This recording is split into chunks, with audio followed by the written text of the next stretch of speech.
Walberg. The gentleman from Michigan is recognized. I thank my friend. Mr. Speaker, I rise today in support of House Resolution 336 and once again call on the Russian government to release American citizens, Paul Whelan.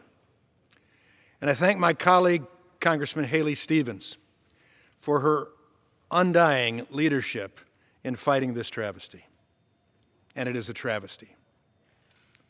It has now been over 3 years since Paul Whelan, a Marine veteran and a Michigan resident, and most importantly, an American citizen, was imprisoned in Russia without proper evidence or a fair trial. Sham trial. That is the messaging Paul wanted to convey to the world as an unjust Russian judicial system handed out a ridiculous sentence. Throughout his detainment, he has also been denied access to proper medical treatment, despite a sharp decline in his health.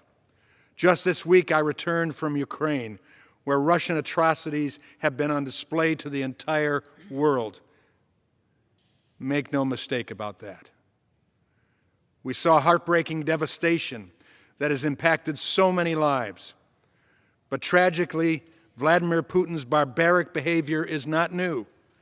He has no concern for even the most basic of human rights.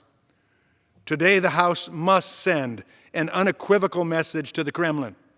It is time to end the maltreatment of Paul Whelan. We just learned the good news that Trevor Reed, another American detained in Russia, was released from prison. We are calling for Paul to be next. I want to close with a message to Paul's dear parents, Rosemary and Ed, who live in my district in Manchester, Michigan, and to Paul's siblings, Elizabeth, David, and Andrew. I know this has been an incredibly trying time for your family.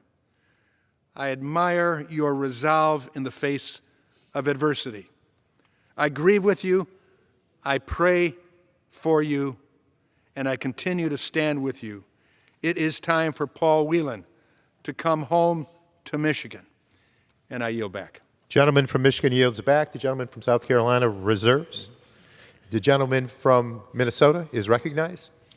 I reserve. The gentleman from Minnesota.